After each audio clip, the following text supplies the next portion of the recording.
What's going on, guys? It's Nick here, back with another video. Today, gonna have the first episode in our 2021 breakdown series. It was a favorite of you guys last season, and I really enjoy making them, so I want to do a lot more of them this year. So the first episode, we're breaking down the draft decision between J.K. Dobbins and D'Andre Swift.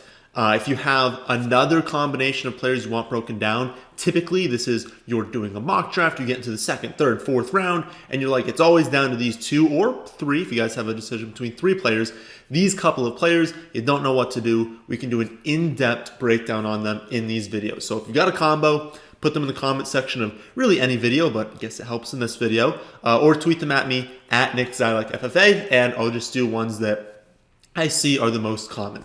Also remember that the draft package is 15% off now through the end of April. I've revamped the rankings this season. We're adding a lot more content than we had last year, so you're getting it at a discount right now, and it's definitely better than waiting and paying full price. All right, let's start things off as usual. The stat of the day. Tuesday's stat was which quarterback had the highest completion percentage over expectation in 2020. The answer is Deshaun Watson, who we are definitely going to need to go over in tomorrow's video. We're doing a mock draft tomorrow, and of course touch on the news that happened in this last week because things are not looking great for Deshaun. But Carlos Zamudio was the first to get that one right on YouTube, and at the Lord of Meese was the first to get that right on Twitter. Today's stat. 4 running backs last season had at least 8 rushing touchdowns and 2 receiving touchdowns. Alvin Kamara, Aaron Jones, D'Andre Swift, and who was the 4th? All right, guys, so let's start this breakdown. Now, just like with last season, we're doing kind of a similar setup. We want to not only go over a player's average outcome, what's going to happen most of the time, but we want to touch on their ceiling if everything goes right, and their floor if things don't go how we'd like. And now, one thing I definitely want to point out here. Obviously, every floor is 0, right? Every single player could get hurt even before the season starts, like after draft, before the season starts. But unless there's just this massive injury history, we don't want to worry about that. We don't want to say, oh, well, his floor is 0. Of course it is. Everyone's floor is 0. And when we're talking about floor and ceiling, this is not like the 1% outcome. This is not, oh, so for Dobbins, if Lamar Jackson gets tackled at the 1-yard line 7 times, and then they don't add any running backs, and both Gus Edwards and Justice Hill get hurt, and he's the only guy, and he scores 25 touchdowns, sure, that could happen, very rarely it could happen, but that's not helpful because sure, both of these guys could be the running back 1 overall if just the perfect situation happens. We're looking at 85% and 15%. So what's a top 15% outcome and what's a bottom 15% outcome? So that's what I mean by floor and ceiling. I want to make sure that is abundantly clear because I'm going to give you guys some numbers and you're going to say, he could do better than that or they could do worse than that. They could. But I'm saying ceiling-wise, what's a really good outcome that is definitely feasible for them to hit? Also, this is all as of March, right? If you're watching this video in April and they sign another running back, I don't have a time machine, okay? So as of, I say March 24th for this video, these are the depth charts, these are my thoughts. Of course, we're going to update everything. So we're going to start off with D'Andre Swift. Now, as of right now, their depth chart is, of course, Swift at the top. They signed Jamal Williams, and they have Kerryon Johnson still. Swift has said that he wants Adrian Peterson back so that he can learn from him. That makes complete sense. Peterson is one of the best running backs we've ever seen. He learned a lot last season. I'm sure he wants to continue learning things from him. If that happens, whatever I say in this breakdown, I'm not even going to talk about Kerryon that much because he's not going to have a major role, but just pretend that Kerryon is Peterson, right? If they sign Adrian Peterson, he's going to get a little work, maybe take over what Kerryon Johnson did, or he's going to get basically no work and Kerryon Johnson's going to take a little, but honestly, for those two, I wouldn't worry all that much. But again, if Peterson signs, it's not a big deal. It does not change our outlook at all. When I look at this depth chart, I would honestly, though, be surprised if they added another non-Adrian Peterson running back of consequence in either the draft or free agency. Now, they could draft someone in the 5th, 6th, 7th round, but they're not going to go after a running back in the 1st, 2nd, third round, right? I mean, there are some teams where like, ooh, we really like the depth chart in Arizona for Chase Edmonds. But they're also probably going to draft a running back, and they could draft one relatively early. The Lions aren't going to draft a running back early, right? This is not the area of their team that they really need to be spending a lot of draft capital on. So it feels unlikely that it's going to change a lot. The small issue with that is they already have enough talent to use a committee. Like, their offense overall is trash. It's a dumpster fire. But running back is their deepest position. Kerryon is in no way elite. But will they give him some touches when he's fully healthy? Yeah, I mean, he's been serviceable when healthy. Then Jamal, I mean, he is a more than capable backup who's for sure going to have a role in this offense. So could we see a situation like last season where we have a split of 45%, 35%, and 16% among all three running backs? Absolutely. That is a genuine concern that I don't want to just overlook here. We could see that happen like last season because, I mean, Aaron Jones was clearly the better running back between him and Jamal Williams, right? Like, I don't think anyone's going to debate that. But even when he's gone off these last two seasons, Jamal Williams has still commanded 148 touches per year. That is not a small number. And it's only 12 less than Swift had last season. Now, the Lions do have a new offensive coordinator, Anthony Lynn, who, if you remember, was the Chargers head coach in the last 4 seasons. So we do have a small sample size of what to expect. The thing is, it's not like a one-to-one comparison, right? I mean, in Lynn's first year, they signed Austin Eckler, who was an undrafted free agent, and they used that duo of Melvin Gordon and Austin Eckler from 2017 to 2019 before Melvin Gordon leaves this past season. And they really just have Eckler and I guess Joshua Kelly. They had a rotation with a bunch of other guys when there were a bunch of injuries. So it's not one-to-one because Jamal Williams would technically be like Eckler in this comparison, but they're not really the same player.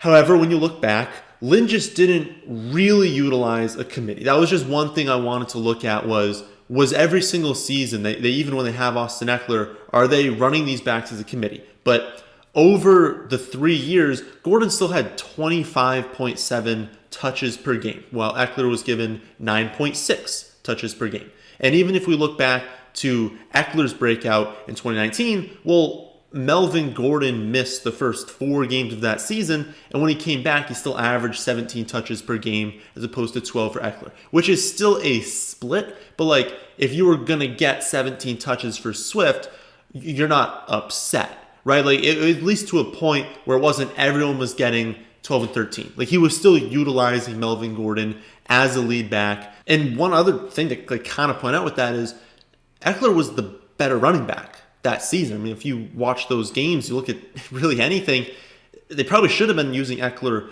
more. So it wasn't a situation where Eckler's kind of like fine, he's kind of like Jamal Williams, and Melvin Gordon is really good, kind of like Swift.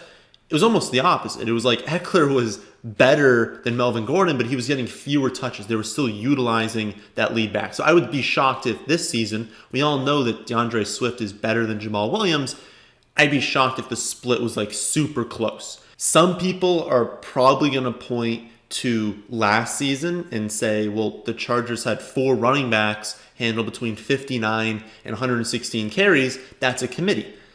Okay, but it was only because of the injury to Eckler. Like, when he was healthy, he was getting the bulk of the work. He was seeing 60 to 70% of the snaps. So all of this is just to say, yes, Jamal Williams and Kerryon Johnson are a threat. And if they do use a committee, that's obviously bad news for Swift. We always want our guy to be the lead back.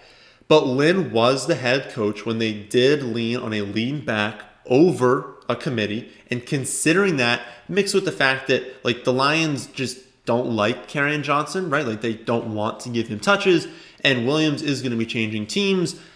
I have to think Swift is going to see in the snap range of like 2017 to 2019 Melvin Gordon and 2020 Austin Eckler, which is roughly 65%. Then I think Williams sees around 30%, with Peterson, Kerryon Johnson around 10 to 15%. Yes, I know that's more than 100%, but I see Swift and one of the other two running backs being on the field at the same time on occasion. That could either come through two running back sets. It could come through potentially them lining up Swift out wide because they don't have much wide receiver talent. I mean, look at their depth chart. It's like Tyrell Williams, Brashard Perriman, probably Quintez Cephas. I mean, that's awful. So it's definitely possible they line up Swift at wide receiver, use Jamal Williams at running back, or vice versa on a few snaps. And that's why you'd see over 100% snap share for everyone. So those are kind of my general thoughts on the Lions, but how does that break down into a floor, average ceiling or I guess average outcome and ceiling outcome for Swift? For floor, we could see a committee.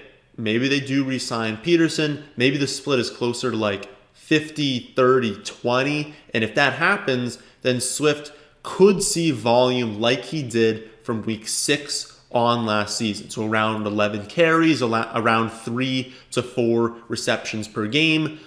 Over those 9 weeks, given that volume, he had 3 running back 1 finishes, 4 running back 2 finishes, 2 games outside the top 35, and then he was running back 12 in points per game, and this is half PPR scoring, mostly thanks to a lot of touchdowns, right? Like he wasn't just dominating these touches, dominating the yardage, but he did score a lot of touchdowns. So if we bump those touchdowns down a little bit, to 1 every other game, since it's going to be a bad offense, but he's still going to be the lead back, then he would have dropped to the running back 19 in points per game over that time. So for this, I'm saying floor running back 25 in points per game. We're decreasing the touchdowns. We're kind of keeping him a similar touch total per game that he had in his rookie season, which we do expect on average will increase. So again, keeping that the same, bumping down the touchdowns. In half PPR scoring, that's a floor of the running back 25 because he's going to have those receptions, right? We're not bumping the receptions down to like 1 a game in a floor outcome. That's just not going to happen unless he gets injured. On average, though, I would expect him to see slightly more work than he had last season, even with the addition of Jamal Williams. But for that touchdown number to remain relatively similar or even drop off a tad. And since those effectively even out, a median outcome here is about the running back 15 in points per game. His ceiling outcome is that they feature him, right? Like that is still more than possible. That they look at Jamal Williams in camp and they're like, well, you were really, really good on the Packers. You're not really fitting into what we want to do here. We still hate Kerryon Johnson. We're bringing in Adrian Peterson. Again, this is maybe, I don't know if they're going to bring in Peterson, but even if they did, he's old. He's kind of washed at this point.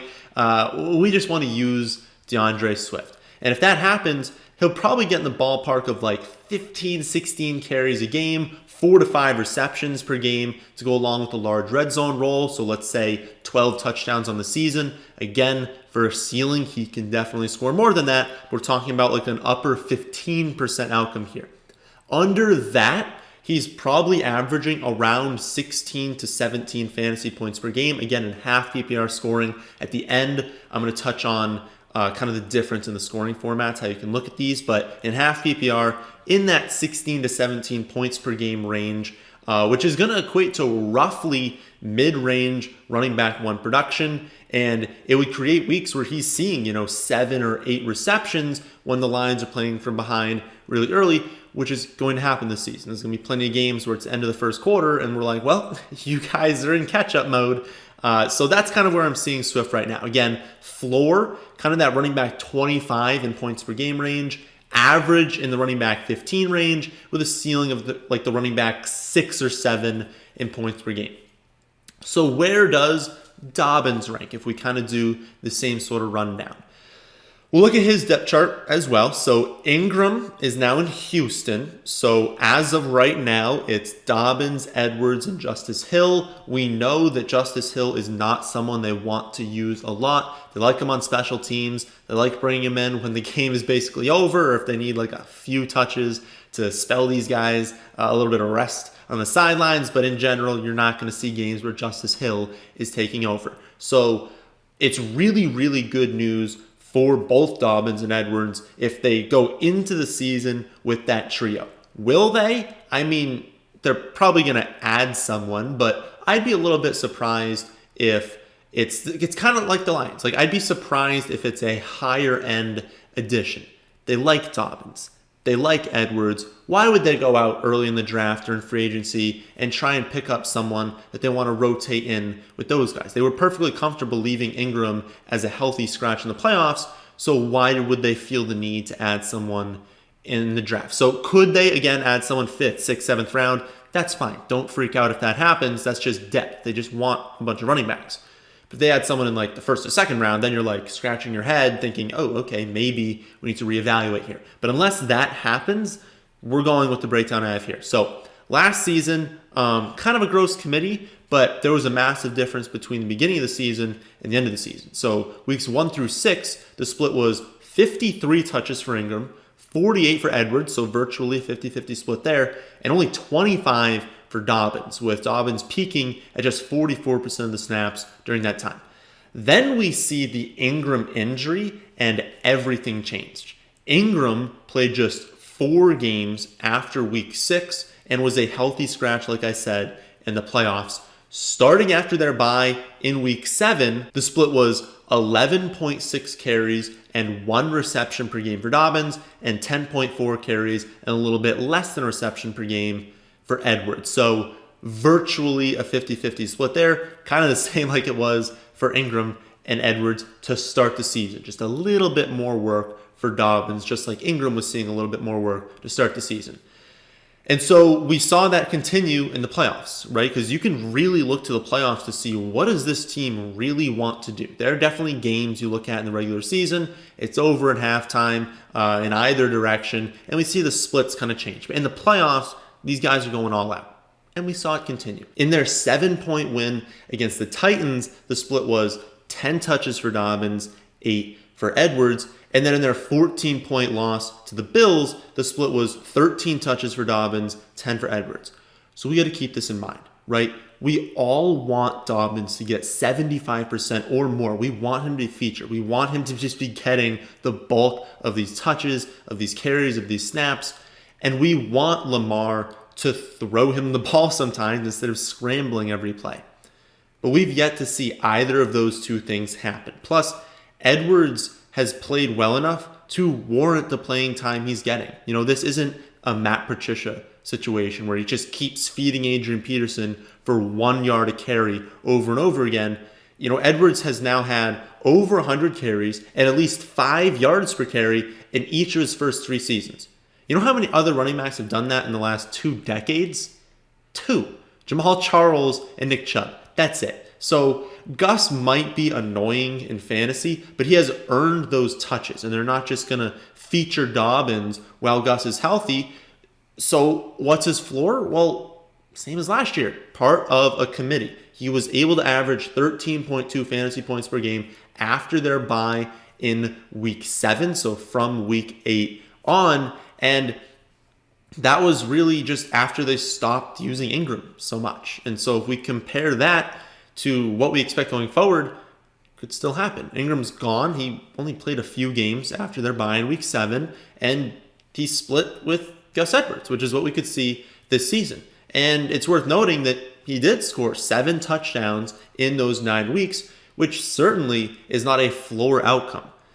However, given this offense, you know, I would still want to give him a higher floor of touchdowns than Swift. So if we bump him down to a floor of 5 touchdowns in 9 weeks and floor of 9 touchdowns instead of 8 over full season, which is more than fair but not unrealistic, because, you know, the Ravens just score so much on the ground. There's just no way that, I mean, in a floor situation with Dobbins staying healthy for the full season, for him to not score like 9 touchdowns, you need Gus to be scoring a bunch of touchdowns. You need Lamar to be throwing and running in a bunch of touchdowns. And even then, you got to think he's roughly in that range. So I think this is a good floor outcome for him. So if he stays healthy, pretty surprising, he's below that 8-9 touchdown range. His issue is the receptions, right? Remember, he averaged 1 per game from week 8 on last season, and there's a very, very real chance he does not improve on that number. So if we keep his volume the same without Ingram last season, where he had around 12 carries and reception per game, we give him 9 touchdowns. That's a floor of 10.8 half PPR points per game, or the running back 29 last season, which is exactly where he actually finished. So I actually feel pretty solid giving him a lower floor than D'Andre Swift as the running back 30, opposed to Swift as a floor of the running back 25 in points per game.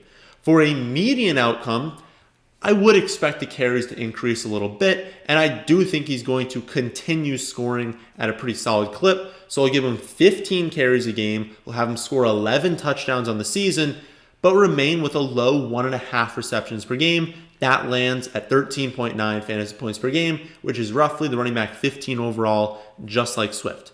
So Swift, higher floor, exact same median outcome for both these two. What about ceiling? Dobbins could realistically lead the league in touchdowns. Including the playoffs, he scored 8 touchdowns over his last 8 games. So if we assume a larger role for the entire season, his ceiling outcome is pretty high. He could score more than a touchdown per game, and that's not crazy to think about, right? Like they're still a good offense. They're going to score a lot of touchdowns, and the vast majority of those are going to come on the ground. So unless Lamar Jackson is running in all of them, which could happen, but I'm saying the top 15% outcome is that Dobbins does score about 1.1 touchdowns per game. If we bump his carries as well up to 18, receptions up to like 1.75, because again, he's just not going to have that many. You can't even give him 2. With that production, it's going to lead to about 18.5 fantasy points per game, which barely edges out Swift for ceiling. Because remember, we said about 16 to 17 points per game is a ceiling for Swift. So to recap, Swift likely does have a slightly higher floor, and that's honestly just due to the receptions. If Dobbins doesn't get the touchdowns, he's not getting the receptions, and so he's got to do it all on the ground, and we know Gus is there. So floor, Swift does have a higher floor. Honestly, they've got pretty much the same median outcome. Swift is going to have more receptions. Dobbins is likely to score more and be more efficient on the ground because he's part of a better offense. So finally, we look at ceiling, and Dobbins does have the slight edge in ceiling since he could lead the league in touchdowns, and that's much, much less likely for Swift since the Lions are such a bad offense. This is not exactly what I was hoping for. I hoped one back would have the higher floor, medium, and ceiling, and we could just, call it a day. Be like, hey, he's better at everything. Why not just take the guy who's got better ranges of outcome in general? That would be easy. But the choice is honestly very difficult between these two, and that's why I picked them. My decision comes down to what I think the likelihood of each outcome is, right? Because it's not 33% chance he's going to hit floor, 33 medium, 33 ceiling. We kind of can look at these two and say, well, which outcome do we think is more likely to happen? Because the Lions signed Jamal Williams, and because their offense is going to be so bad, his ceiling is a little bit less likely to happen. He can absolutely get there, but it's less likely than it is for Dobbins. And when I'm thinking about, well, what am I giving up to capture a better chance at that higher ceiling?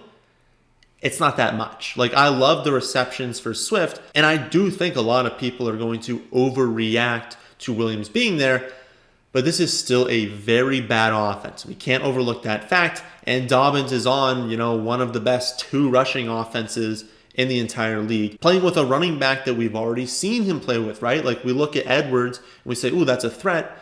There's a little bit of unknown with Jamal Williams. Does he show up and produce a lot better than we're thinking? And the split is closer to he's getting 40% of the touches? That's possible.